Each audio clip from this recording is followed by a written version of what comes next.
They called her the Bitch of Buchenwald. But for Ilse Koch, it wasn't just a nickname. It was a warning. In a regime built on cruelty, she stood out for being uniquely monstrous. Born Ilse Koch in 1906, she grew up in Dresden during the economic collapse after World War I. In a Germany riddled with bitterness, nationalism, and chaos, the Nazi Party offered a seductive promise: strength, pride, and purpose. Ilse joined in 1932, and the rest is one of the darkest biographies in Nazi history.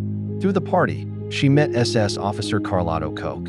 The two married and rose through the ranks of the Nazi system. Eventually, they were placed in charge of Buchenwald, one of the most notorious concentration camps of the Holocaust. And that is where her legend of terror begins.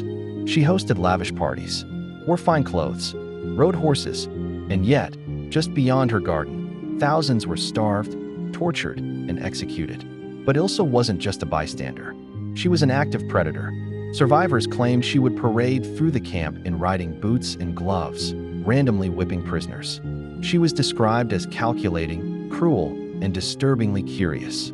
Her fascination? Tattooed skin. Eyewitnesses testified that Ilse selected prisoners with interesting tattoos and had them murdered, their skin preserved. Rumors swirled that she used the flesh to create book covers, gloves, even lampshades. No physical lampshade made from human skin was ever confirmed, but several pieces of preserved tattooed skin were introduced as evidence during post-war trials. And in the end, even the Nazi high command began to question her behavior. In 1947, Ilse Koch stood trial before the American Military Tribunal. She was one of the first women to be prosecuted for war crimes after World War II. Her coldness in court and complete denial of guilt only added to public outrage.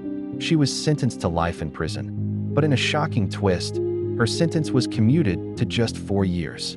The reasoning? Insufficient evidence for the worst of the claims. The public exploded in fury.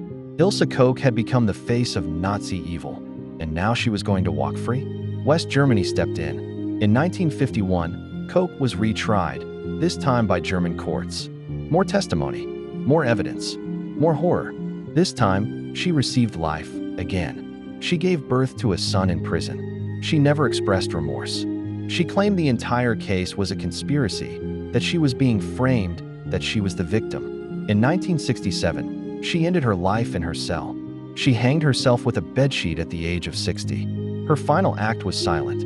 Ilse Koch remains one of the most infamous women in history, a chilling reminder that sometimes evil wears lipstick and pearls. If stories like this fascinate and disturb you in equal measure, subscribe to Ancient Crime Files. Because history isn't just names and dates. Sometimes it's a horror story, and sometimes the villain is a housewife with a whip.